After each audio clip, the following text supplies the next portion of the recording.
Boa tarde.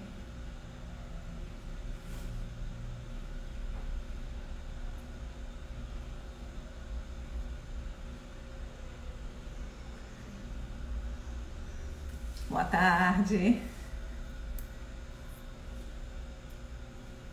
Boa tarde. Chamar aqui o professor André.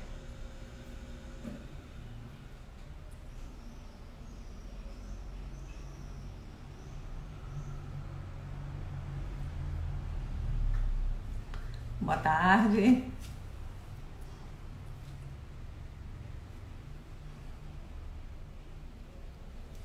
Boa tarde.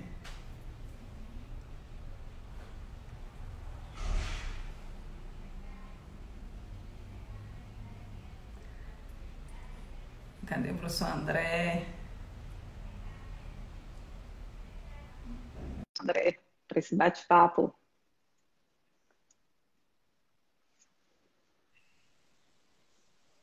Boa tarde, professor.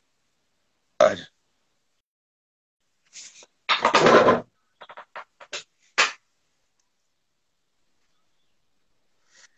Tá me ouvindo bem? Não, Ana, não estou conseguindo lhe ouvir, está caindo.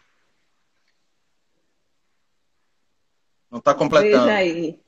Não está completando. Eu estou conseguindo te ouvir bem. Mas eu não. Agora sua imagem não está legal.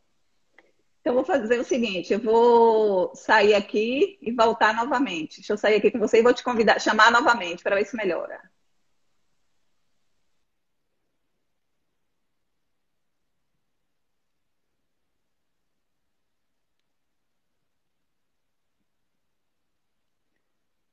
Professor André. Vamos ver se agora dá.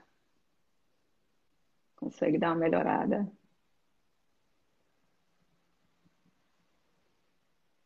Deve ser a internet.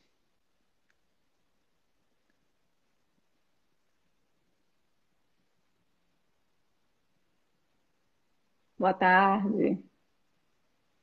Aguardando aqui a André, está conectando. E agora? Agora Pronto. estou ouvindo? Está ouvindo Tá, tô legal? consigo lhe ouvir. Tranquilo. Pronto. Que bom. Então vamos dar início, né? Primeiro, te agradecer por ter aceitado esse convite de estar aqui hoje, né? Batendo esse papo. Muito bom. Professor André Rosa é ilhéense, né? Professor do curso de História da Universidade Estadual de Santa Cruz, a UESC. Tem livros e artigos publicados, pós-doutorado em História e presidente da Academia de Letras de Ilhéus, né? É um prazer muito grande estar aqui com você nesse dia de hoje, numa semana que a Via de Chile está se propondo a falar um pouco sobre Ilhéus, né? Então, assim, vamos começar do comecinho, né? Ilhéus, essa nossa ilha, ela remonta à época das capitanias hereditárias.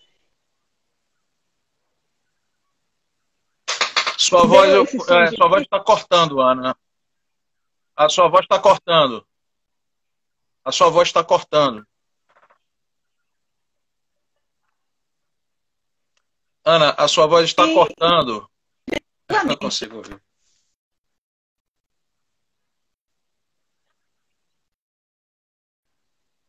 Eu não consigo ouvir. Eu não estou conseguindo ouvir. Deixa eu tirar aqui. Eu não estou conseguindo lhe ouvir. Não estou conseguindo lhe ouvir. Agora. Tá? Deve ser alguma coisa na sua internet, porque se eu estou conseguindo lhe ouvir tranquilamente. Mas eu não. Nossa, você Mas agora consegue. eu vi. Vá. Vá, vamos lá, vamos lá. Vamos tentando então. Então, vamos repetir, né? Então, assim, a nossa vila, ela remonta à época das capitanias hereditárias, certo? Então, assim, eu queria que você falasse um pouco como é que surgiu Ilhéus e por que Ilhéus tem esse nome. Bom, a capitania, ela surge oficialmente no ano de 1534, né? com a carta de doação que foi assinada em Évora. Na verdade, o sistema de capitanias ele faz parte de um processo, né, que está linkado ao mercantilismo, né, o capital mercantil. E a expansão, tanto portuguesa quanto espanhola, naquele primeiro momento, em relação a mercados do mundo. Né?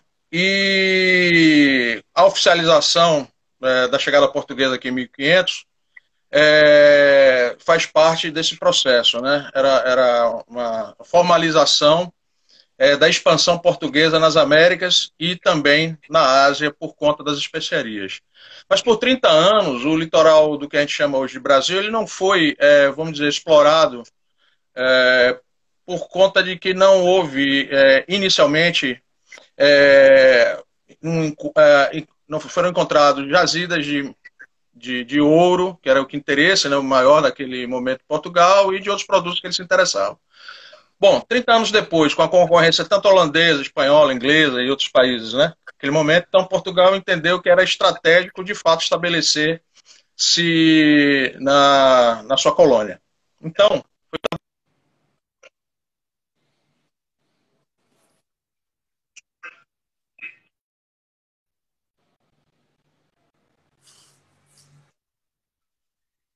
de Jorge Figueiredo, que teve um desses lotes doado para ele, em 1534.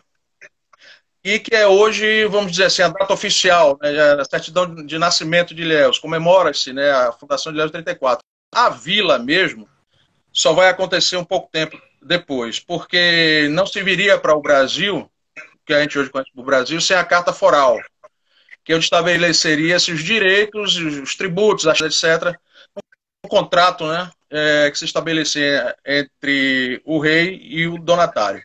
Isso só foi acontecer em março de 35. E o período de navegação favorável, né, em termos de vento e correnteza para o Brasil, se dava entre agosto e março. Então, aconteceu o seguinte, se a Carta Foral foi assinada em março de 35, eles só poderiam zarpar a partir de agosto do mesmo ano. Mas a gente não tem uma data específica sobre isso. Né? A travessia durava em torno de 60 dias, com tudo favorável. Né? E tem-se, então, uma perspectiva que eles teriam chegado em 1536. Teria primeiro a expedição ancorado na ilha de Tiaré, no morro cujo nome foi dado de São Paulo. E ali foi estabelecido um primeiro núcleo urbano, que serviria de ponto de apoio para as explorações que seriam feitas logo após, para mapear o litoral da capitania. Né? Inicialmente, a capitania teria como assim, limites o rio do ao Jequitinhonha. Jequiriçá ao norte e Jequitinhonha ao sul, né? Que delimitaria ali naquela região de Prado, Canavieiras. Né? Correto. Essas expedições vão encontrar uma enseada magnífica no meio do litoral da capitania, protegida por 2 morros e dos ventos. Então, percebeu-se que tinha uma boa guarda, né? As terras férteis, etc.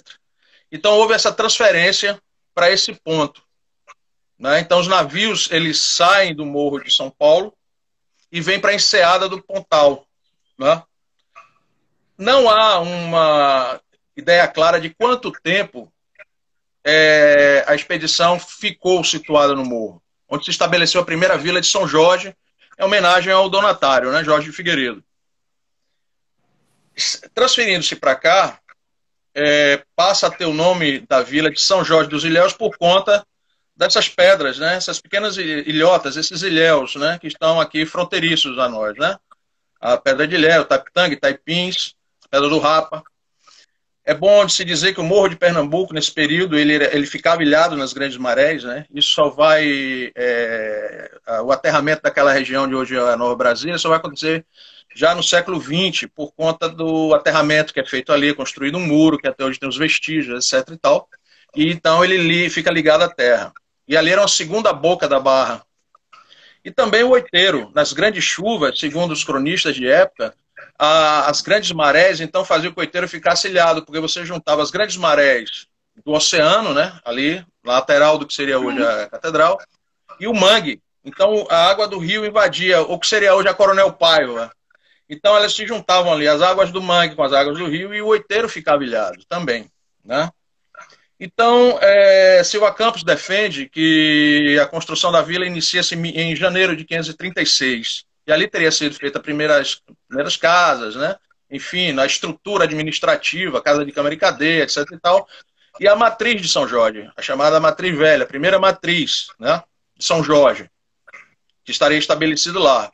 Inclusive, nos anos 90, fazendo um trabalho de pesquisa com fontes orais, com os antigos moradores do bairro ali do Oiteiro de São Sebastião, muitos relatos dão conta de achados de ossadas humanas numa área, que eu fiz inclusive um mapeamento, né, ali naquela rua, ao fundo da igreja de Nossa Senhora de Lourdes, em direção à rua que eles chamam Coreia. Então toda aquela região ali foi encontrada ossadas humanas e achados arqueológicos, inclusive uma lápide, né, 1557. Então, isso, como as pessoas eram enterradas nas igrejas até meados do século XIX, ou dentro das igrejas ou no entorno, então, muito provavelmente, ali se localizou a primeira matriz de São Jorge, né? Com a expansão urbana e a vila desce, né, para se situar entre o mar e o mangue, gradativamente o morro ele é abandonado e a igreja entra em ruínas. E a partir do século XVIII é construída a nova matriz, a chamada Matriz Nova, que é essa atual de São Jorge, que já passou por algumas reformas. Inclusive a sacristia do seu lado direito, né, foi retirada para urbanização daquela área, né, a construção da Praça Rui Barbosa, né, toda aquela região ali, né? E foi construído posteriormente uma do lado direito dela, inclusive com a laje sobre o peso da parede da igreja, né? Uma coisa extremamente, do ponto de vista arquitetônico, complicado. Mas, enfim, é isso aí. Ilhéus, então, surge em 1537. Existe um consórcio entre o donatário e figuras que terminam por investir na lavoura da cana aqui na região. É um consórcio estabelecido entre Jorge Figueiredo, Mendes Sá, Fernão D'Álvares e um italiano, um banqueiro, um grande financista chamado Luca Giraldi. E a água de Santana vamos dizer assim, passada para Mendes Sá em 1537. Né? Ou seja, aquela queda d'água que tem ali ao lado da igrejinha de Santana, né? Aquela chamava-se dar água, ou seja, era o início de todo o processo de construção do engenho. E a escritura vai ser passada na década de 40. Mas se você já tem o engenho ali, ou seja, os primeiros investimentos em engenho em 1537, significa que, de fato, já acontecia Ilhéus, a Vila do Ilhéus, de São Jorge dos Ilhéus, já era uma realidade, porque não faria o menor sentido você estar investindo grandes somas de dinheiro aqui e continuar no Morro de São Paulo. Então, considero, à luz de documentos, né, não só do Arquivo Público do Estado da Bahia, da Torre do Tombo, e também da documentação pessoal da família Maranhão Dias, né, que detém hoje a propriedade do território do engenho. Você tem ali toda a cadeia sucessória, nos dá uma segurança muito forte em relação a essa datação da Vila de São Jorge dos Ilhéus, entre 36 e 37. Né? E esse consórcio, ele é feito por essas quatro figuras. O donatário, mas, né, Mendes Sá, que viria a ser governador-geral do Brasil, esse italiano Luca Giraldi e o Fernão D'Álvares. Eles constroem 3 engenhos. O de Santana, que está lá até hoje, né, era o de Mendes Sá. Você tem o Fernão D'Álvares, seria hoje na Mata da Esperança, e o Itaípe, do Lucas Giraldes. A divisória dele se dá justamente na Barra do Itaípe. Da Barra do Itaípe para o sul seria o Engenho da Esperança, do Fernão D'Álvares. Da Barra do Itaípe para o norte seria o de Lucas Giraldes. Inclusive, pesquisadores da UESC já encontraram um sítio arqueológico ali próximo às fábricas, né, do Distrito Industrial, que provavelmente remontam a esse engenho de Itaípe, né? Seria, então, ali a localização da estrutura do engenho, né? Professor, Pois não. só para a gente pegar esse gancho aí, quando você traz essa questão do Jorge Figueiredo, né, que ele doou a Membiçá essas Sesmarias do Engenho de Santana. Para a nossa história, qual é a real importância desse engenho para a gente, para a cidade de Ilhéus? Eu acho que não só para a história de Ilhéus, como para a história social da América. O Engenho de Santana ele é fundamental para nós analisarmos uma série de questões, né, ligadas ao período colonial. Talvez o mais importante seja o documento escrito de 1789, né, da revolta dos escravizados do engenho. Né? Na época, o engenho pertencia a Manuel Ferreira e foi tomado por um tempo, inclusive, bastante longo. E houve uma negociação, uma espécie de negociação trabalhista mesmo. Os camponeses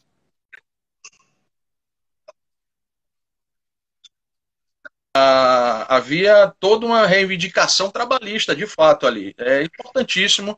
Esse documento ele é raríssimo em relação à história social da América, né? E aconteceu dentro de um período em que várias revoltas escravas aconteciam na Bahia. É esse período do final do 18, começo do 20, final do 18, começo do 9, que ocorrem várias revoltas escravas, não só aqui em Ilhéus, mas como também em Salvador, né?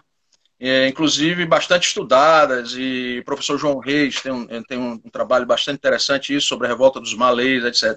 Então ela tá dentro de um processo, de um fenômeno social importantíssimo, né, que são esse momento de resistência, né, contra a escravidão no Brasil, né, por protagonistas trabalhadores, né, camponeses, que vão protagonizar essa luta pela liberdade e pela melhoria de vida, né, das condições de trabalho, etc. Então, é fundamental o Engenho de Santana, não só pelo longo período, né, que ele de produção, de existência, etc. e tal, mas por conta de todo esse processo que vai ser desenvolvido ali, né? Há de se falar também que um pouco antes disso, está acontecendo também uma questão que eu acho importante para a gente fazer um link com essa coisa da passagem da produção da cana-de-açúcar para outras economias, né? Você tem voltando um pouco o período, você tem a década de 1540, que é chamada a década do açúcar, inclusive tem um trabalho bem interessante do historiador Luiz Walter Coelho Filho, década do açúcar, que dá conta desse período. É um período bastante importante, econômico para Ilhéus. Ilhéus realmente despontava economicamente em relação a isso. Posteriormente, os esforços do governo português centralizam-se no recôncavo baiano e nas terras que seriam Pernambuco. E Ilhéus vai ficando um pouco periférica em relação a isso. E passa muito tempo sobrevivendo da extração de madeira, produção de farinha, pequenas engenhocas. Aí tem a questão que vem a mineração. E há uma transferência dos investimentos econômicos do Brasil da região Nordeste para a região Sudeste. Então, passa a haver um deslocamento econômico por conta do ouro. Isso ali no século XVIII. Com a escassez do ouro de aluvião, os altos impostos, etc. e tal, há um renascimento agrícola na colônia portuguesa. E aí você tem algodão, tabaco, arroz, açúcar, etc. e tal, e o cacau. O cacau, na América Espanhola, naquele momento, estava rendendo muito mais do que o ouro na América Portuguesa. Então, o Marquês de Pombal era uma figura extremamente interessante, no sentido político, de várias indígenas, né? Inclusive a expulsão dos jesuítas, né? Que tem a ver com Santana, porque a expulsão dos jesuítas tanto Engenho de Santana como a Seis Marias das 12 Léguas, que era do Rio de Contas até Camamu, passa a ser colocada à venda e vai ser incorporada e tal, por pessoas privadas, particulares. E aí o que acontece?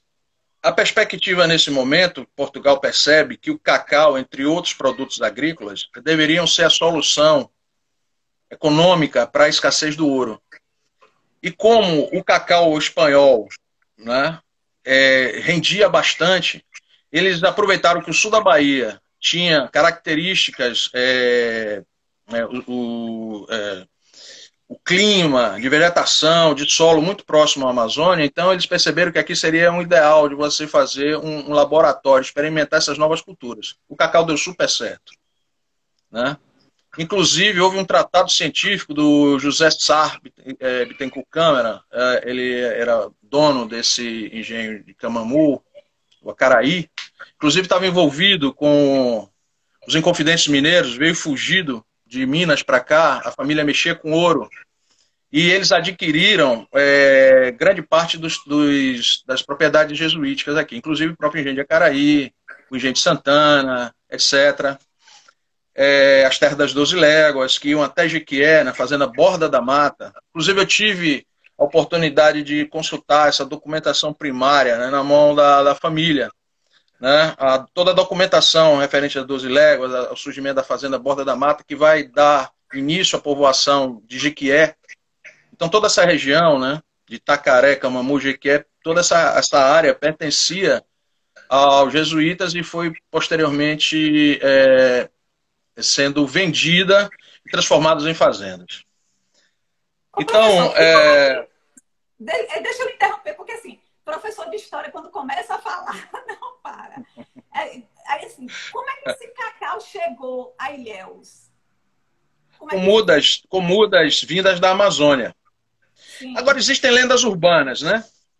Uma delas é que teria vindo umas mudas de Pará de um francês chamado Louis Vournot, para as fazendas Cubículo, em Canavieiras, e que a partir de lá o cacau teria se expandido. Mas consultando as documentações do período, na verdade o que se tem é um investimento do governo português em plantar o cacau em várias vilas do litoral sul-baiano. Né? E lembrando, isso aí é final do 18, né? E lembrando que até 1831, Canavieiras pertencia a Ilhéus. Então, se de fato acontecer realmente plantar a margem dos rios Pardo, o rio Pardo era Ilhéus. Então, de qualquer forma, Ilhéus seria a terra onde de fato se começou a plantar cacau.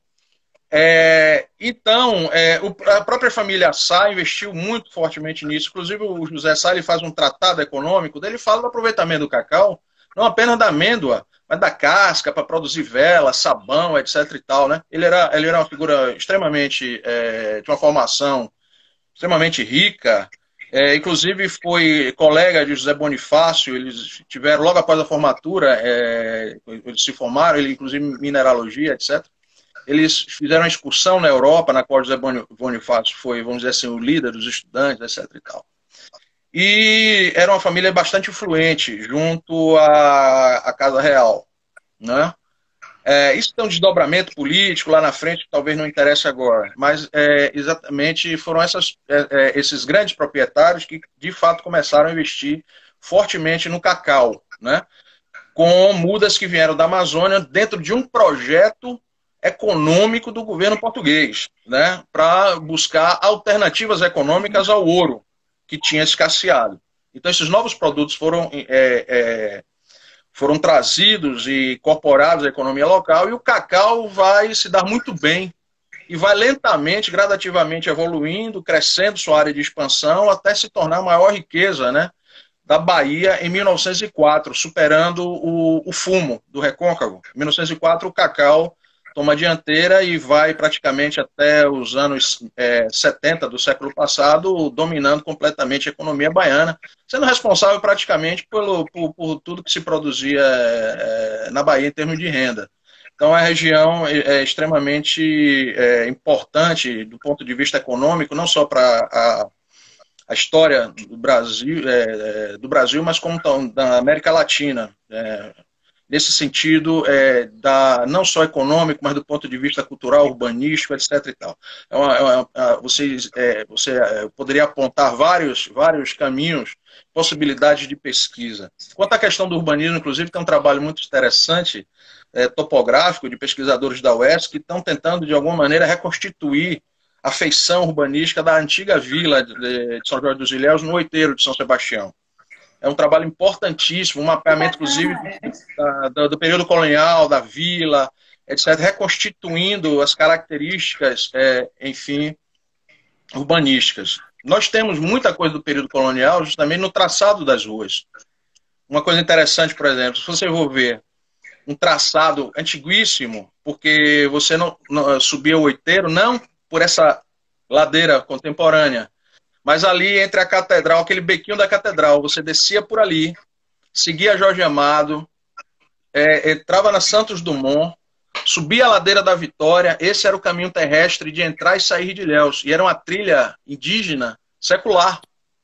Então esse traçado existe até hoje. Você sai da lateral da Igreja da Vitória, desce a ladeira da Vitória, entra na Santos Dumont, que seria aquela rua ali, desembocar no fundo da prefeitura, Jorge Amado, e sobe o Morro de São Sebastião. Então, são questões importantes. Assim. Voltando um pouquinho ao tempo. Domingo, Ilhéus completa mais um ano, né? Vamos aniversariar, a cidade vai aniversariar. Ilhéus foi elevada à cidade no dia 28 de junho de 1881, correto? E aí, voltando à questão ainda do cacau. Quais foram os reais benefícios que essa lavoura do cacau trouxe para a cidade? Bom,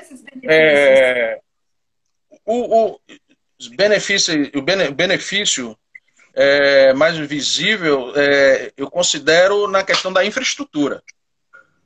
Então você tem uma inversão de capital suficiente para mudar a feição colonial de Ilhéus, inclusive de uma forma até bastante violenta, no sentido de substituir tudo que lembrava o período barroco, período colonial, quando Ilhéus estava na periferia econômica da Bahia, né? E substituir nesse espaço pré-existente uma outra urbanização, outros estilos arquitetônicos que dessem conta da pujança econômica da região, principalmente de Ilhéus, por ser porto, né, evidentemente a maior cidade e ter sido sede de bispado, né, 1913, aí essa questão de você criar um bispado era uma forma clara e concreta de dar um status à cidade, porque não era qualquer cidade que era sede de bispado. Tinha pouquíssimos bispados aqui no Norte e Nordeste e aqui na Bahia. Então, ao criar um bispado em Ilhéus, significava simbolicamente que Ilhéus estava em um patamar diferenciado dentro das cidades do Norte e Nordeste do Brasil, sendo a principal da Bahia abaixo de Salvador.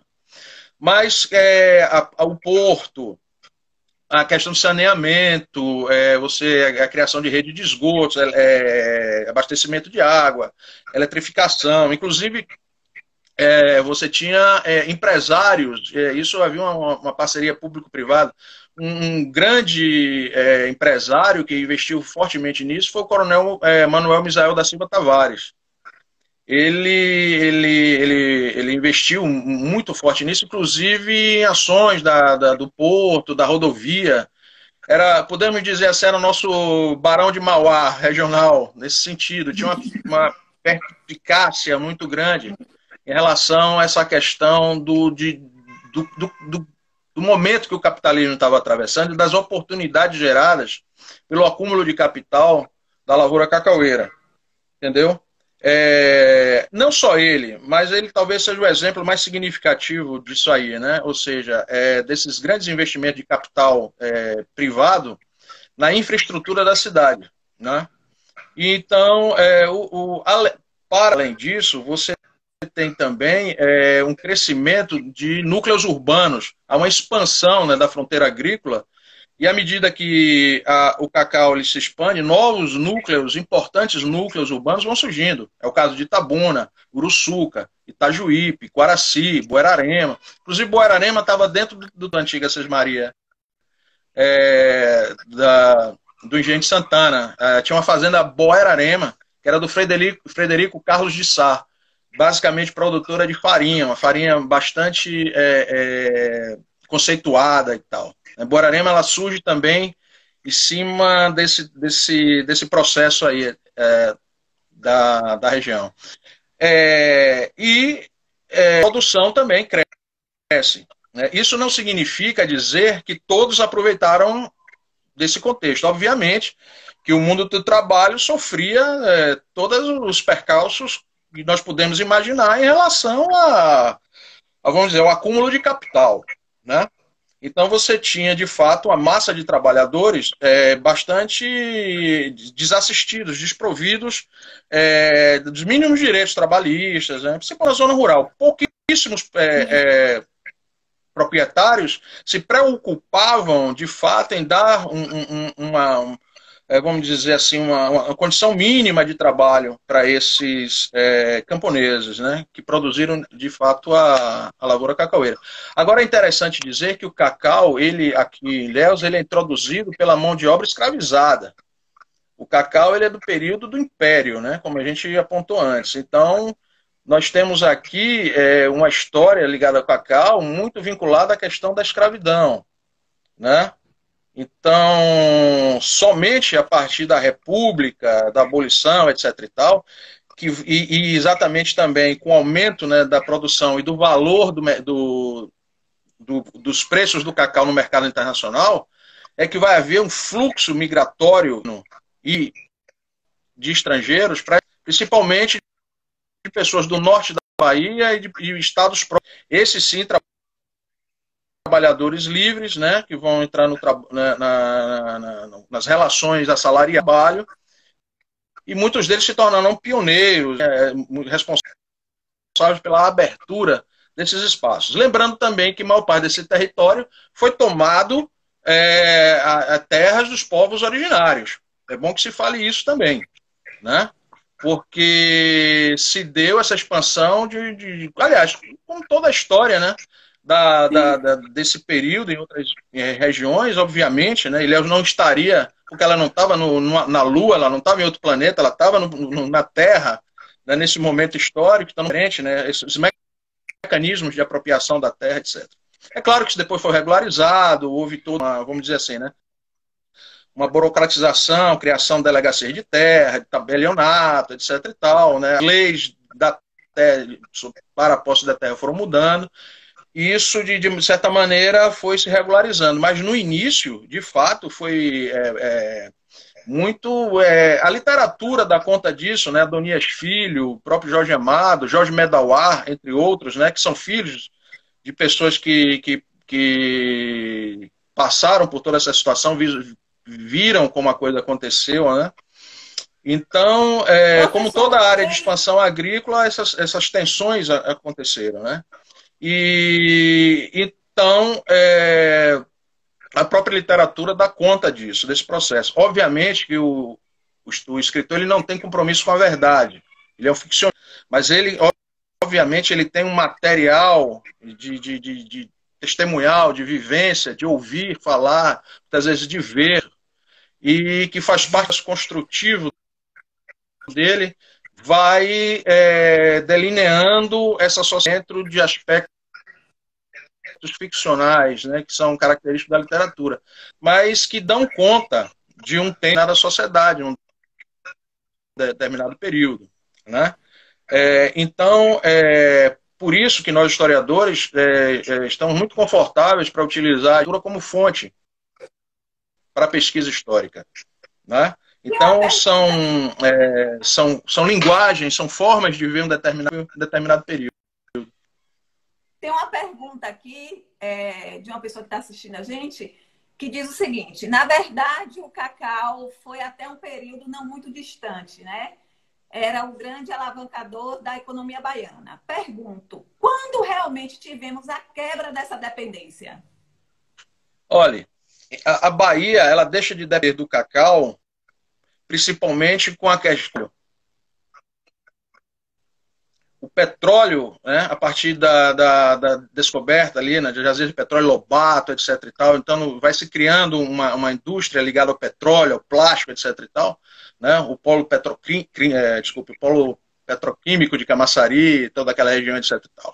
Então, inclusive, você tinha duas classes de trabalhadores que extremamente capitalizados, que nesse período aí, você tinha os estivadores aqui em Ilhéus, né, os estivadores trabalhavam no transporte de cacau para os navios, os cargueiros que vinham, eles tinham uma remuneração muito acima da média dos trabalhadores aqui da região, e o pessoal que trabalhava no petróleo, os petroleiros em Salvador, naquela região. Eram duas categorias trabalhistas que tinham um poder aquisitivo muito, muito acima da média. Então, a quebra do cacau vai se dar com a questão da vassoura de bruxa, a concorrência internacional de países africanos e asiáticos, etc., uma queda dos preços, enfim, uma série de fatores, né? Inclusive essa questão da fitopatologia, né, na crines perniciosa. A questão da vassoura de bruxa que vai, de fato, criar uma situação extremamente complicada econômica. Os produtores estão investindo, né? Chocolate fino, produção caseira, que eu acho que é um nicho muito, muito interessante. Porque se vocês forem perceber, o cacau de Ilhéus, ele vai ter uma ascensão no mercado a partir do consumo. Quando o mercado europeu e, enfim, dos países de clima temperado começam a consumir chocolate em altas doses.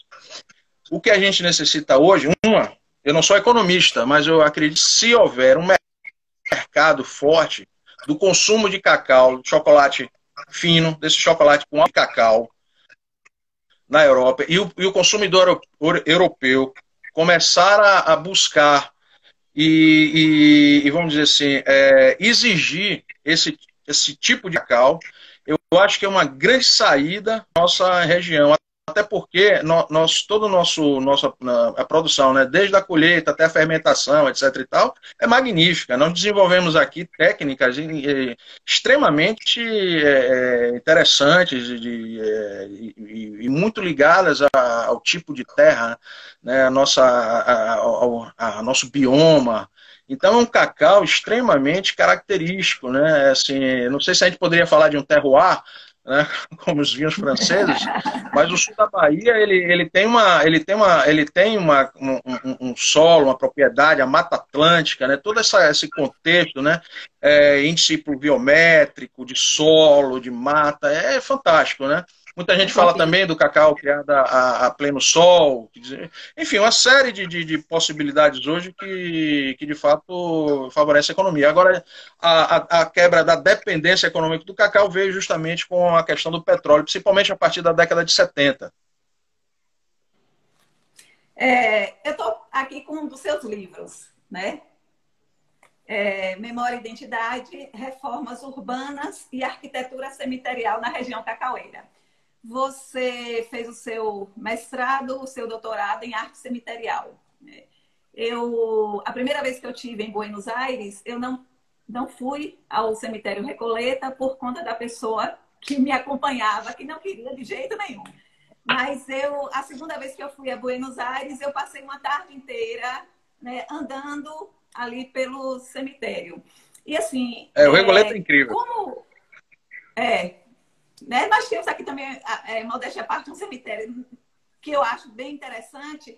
E aí, trazendo para o cemitério da Vitória, quais leituras nós podemos fazer da cidade a partir da arte cemiterial?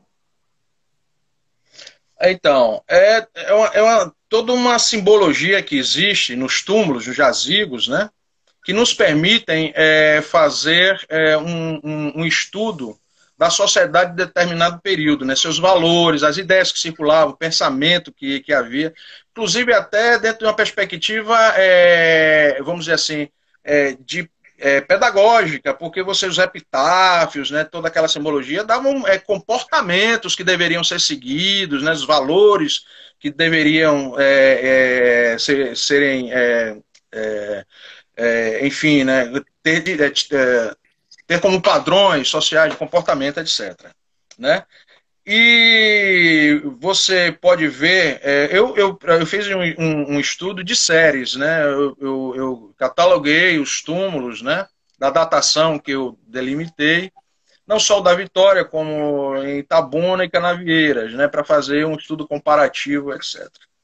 Mas assim, então, é você estudar a cidade dos vivos na cidade dos mortos, porque todas as tensões, as categorias de distinção social, etc. Tal, porque se você for no cemitério da Vitória, privilegiadas, túmulos maiores, túmulos sem nenhuma espécie de simbologia, apenas uma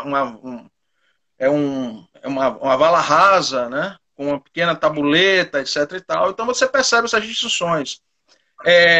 A partir daí você percebe também vínculos políticos, econômicos e sociais que existem. Porque eu fiz uma analogia do cemitério, os proprietários de túmulos, proprietários de terra e propriedades urbanas.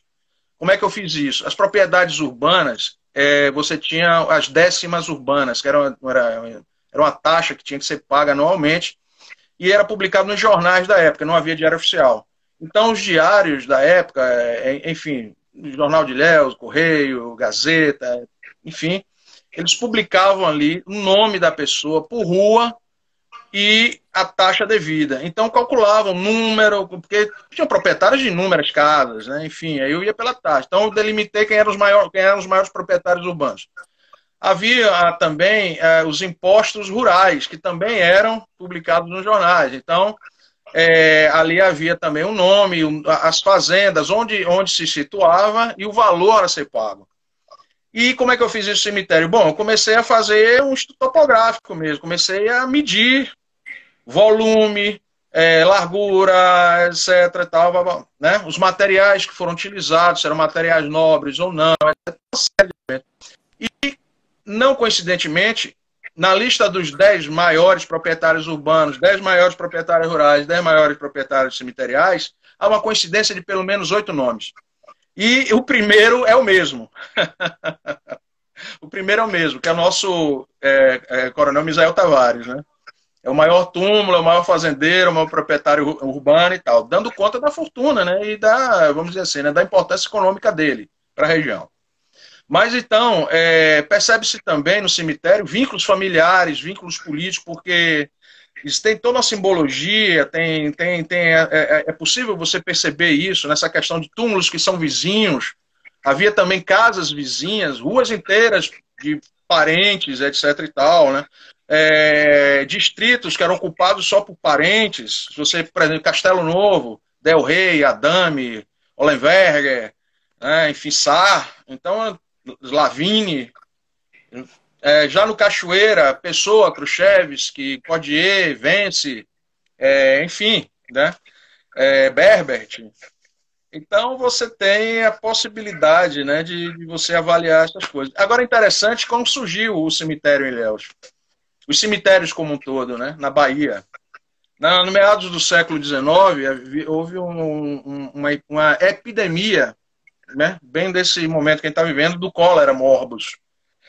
E naquele momento os médicos, eles começaram vamos dizer assim, ter um papel muito representativo na sociedade. Eram os cientistas da época, né, os médicos. E havia um movimento higienista nesse momento acontecendo, muito forte. E um dos alvos foram os enterros nas igrejas. Havia uma teoria dos miasmas, ou seja, dos gases que poderiam trazer doença para as pessoas. Então, como você rezava, morria no mesmo espaço, era muito comum você estar rezando e ter uma cova recém-aberta ou recém-fechada, etc. e tal. Então, começou a haver uma campanha contra os enterros dentro das igrejas. Os médicos camparam isso. Inclusive, em Salvador, João Reis tem um livro, A Cemiterada, que é muito interessante, né? A população católica, porque o território, aquele terreno era sagrado. Só era enterrado fora das igrejas, suicidas, escravizados, que não estavam ligados a uma irmandade, estrangeiros, etc. e tal. Não católicos, de uma forma geral. Então, você ser enterrado fora do cemitério era terrível do ponto de vista psicológico e religioso. Então, houve uma manifestação muito forte em Salvador, inclusive com gritos de morra ao cemitério. Morra ao cemitério, morte ao cemitério. E aqui em Ilhéus, o que aconteceu?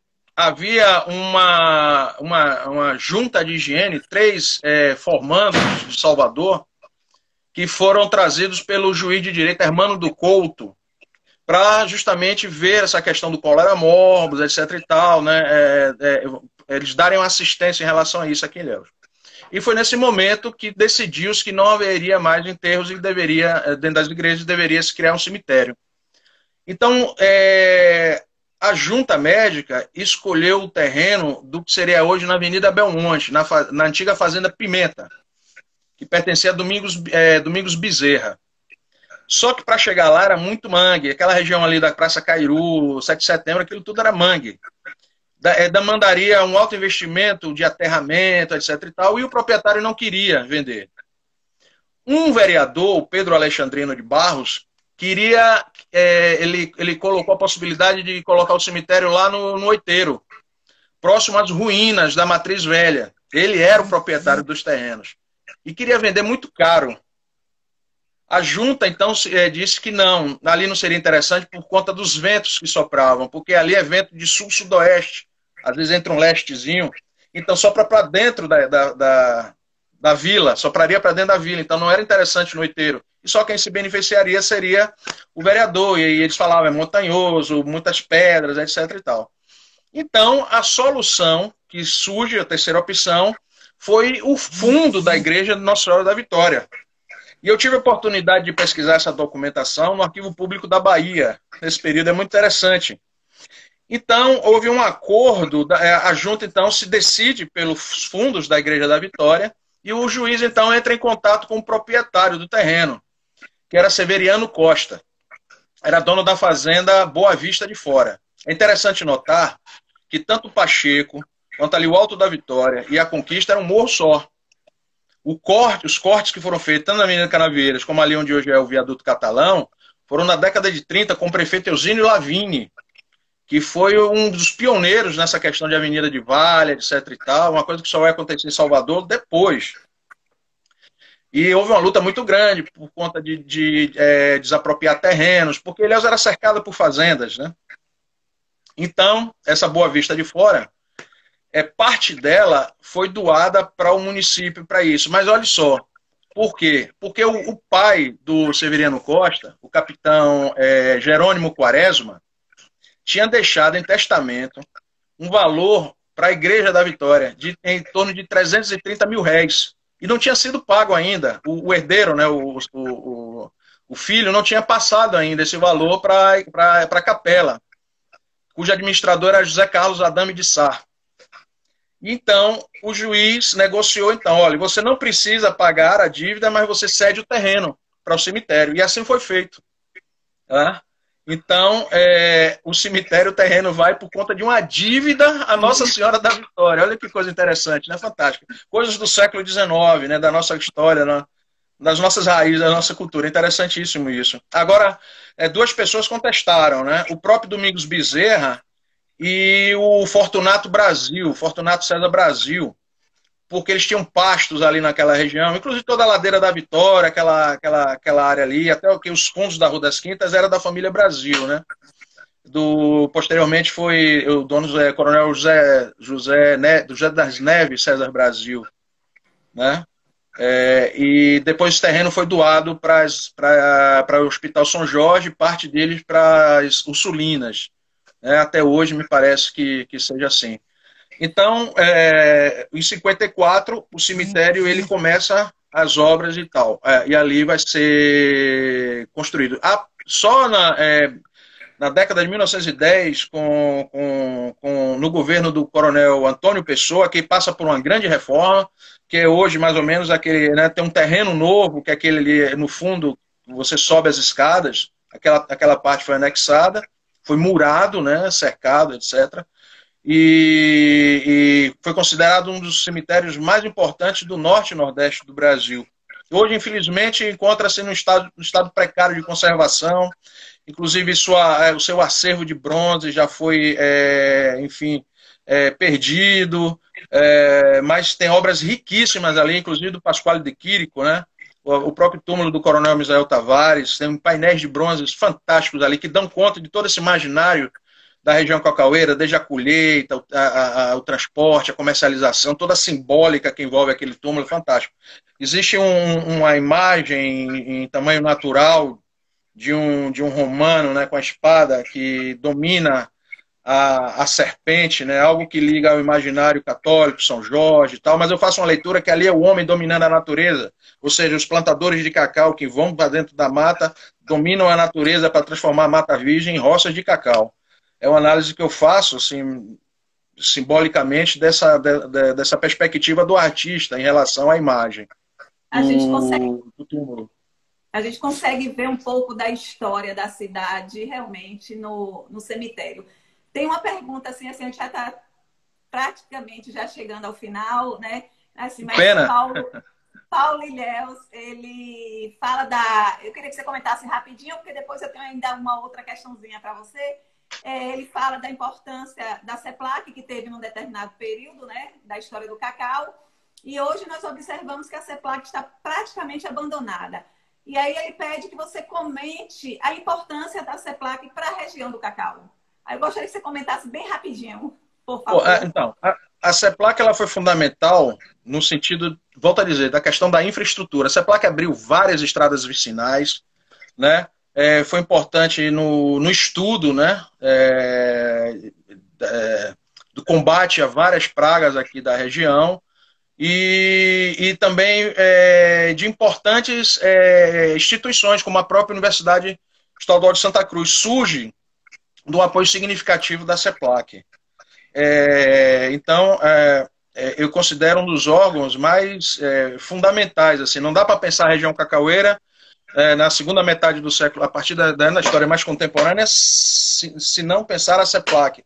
A CEPLAC ela tem várias ramificações e uma inserção muito forte dentro da nossa região, como um todo, né? Indo inclusive até o Espírito Santo, enfim, né? Assim como teve a Cooper Cacau, né? Enfim, em um determinado período, né? Foi uma experiência cooperativista aqui, né, dos produtores de cacau. A CEPLAC, de fato, é um órgão importantíssimo, é historicamente fundamental para nós pensarmos a região cacaueira. Professor, o senhor, como eu falei anteriormente, o senhor tem livros escritos, artigos, né? Assim, como historiador, qual é a sua percepção da sua contribuição, né, para a preservação da memória da nossa cidade? Pô, eu tento ser mais um tijolo no muro do conhecimento. Aí não dá para deixar de falar de Arléo Barbosa, não dá para deixar de falar de tantos outros intelectuais aqui da região, né? Vou deixar com Arléo representando todos eles, porque de fato Arléo foi um pioneiro nessas pesquisas, né? Correu atrás, professor Horizontina Conceição na parte da geografia. Os mais recentes, tanto produziram teses, dissertações, tanto professores da Universidade Federal da Bahia como da Universidade Estadual de Santa Cruz. Eu sou mais um, eu tento colaborar da melhor forma, dando o meu melhor, mas eu me percebo apenas como um tijolinho a mais nesse muro do conhecimento. Né? Isso, como eu me percebo, mas espero que minha contribuição, de alguma maneira, estimule novas pesquisas, estimule jovens pesquisadores, não só da região cacaueira, mas entre outras regiões e aspectos os mais incríveis que nós temos hoje. As possibilidades de fontes, de temas, são incrivelmente amplos hoje, né? Temos todos os recursos disponíveis hoje, tecnológicos, enfim. Né? Então, assim, eu me percebo como um tijolo no muro, mais um tijolo no muro. Eu também percebo você dessa maneira, né? É uma pessoa que tem essa sede do conhecimento, vem buscando, né? Estuda, né? Vem buscando conhecer a história da cidade, assim, como ele é ensinado, né? E esse sentimento de pertencimento, de identidade, eu acredito que é muito importante, né? Eu não só para o historiador, mas para todos, né? Porque eu não sei se o senhor concorda comigo ou se eu tenho uma visão diferente, mas esse sentimento de pertencimento, ele nos ajuda, né, a cuidar mais, a preservar, a amar, né, a cidade, né? Ilhéus é uma cidade muito bonita, que tem um potencial turístico muito grande, né? Mas que eu ainda vejo que precisa ainda de alguns caminhos, né? Percorrer alguns caminhos para poder realmente entrar no eixo. Como é que o senhor vê esse momento assim de Ilhéus é minha matéria-prima. Ilhéus caminhar mais? Ilhéus é minha matéria-prima. É onde eu me alimento, é onde eu me renovo, sem ufanismo nenhum e tal.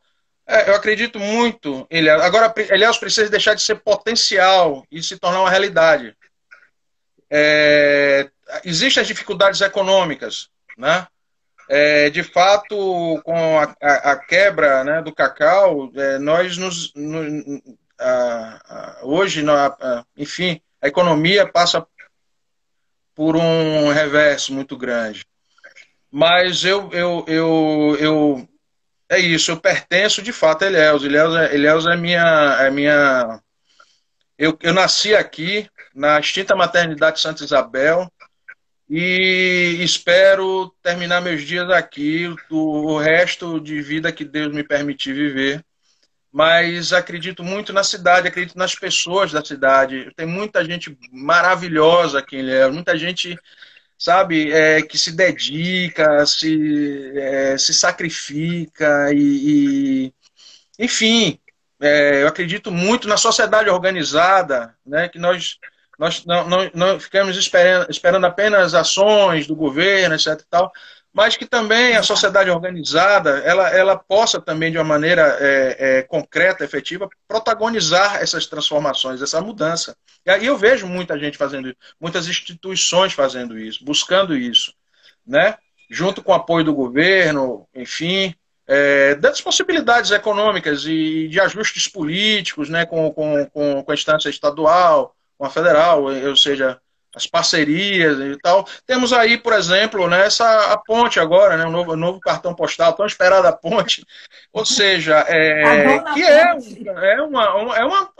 um caminho, né, é uma possibilidade que quando acontece, de fato, com todas, vamos dizer assim, né, os percalços que existem, as dificuldades e as possíveis críticas, etc. e tal, porque nenhum projeto vai ser, vamos dizer assim, não vai passar por críticas, enfim, né? É da vida isso. Mas eu acredito muito na sociedade, muito no povo da cidade, né? E não só dos filhos, mas das pessoas que vêm e adotam a nossa cidade. E que passam a amá-la tanto quanto nós. Isso que eu acho fantástico. É maravilhoso isso, né? Até porque Ilhéus sempre foi terra de pessoas que migraram, né? Vários lugares do mundo, de vários lugares do Brasil. E isso continua, e é normal que assim seja, né? Esse somatório de forças, de conhecimento, né? Enfim, eu acho maravilhoso isso. Nós sempre, não é à toa que o Cristo está lá, né? De braços abertos, né? Recebendo todos nós, né? Nascidos e adotados.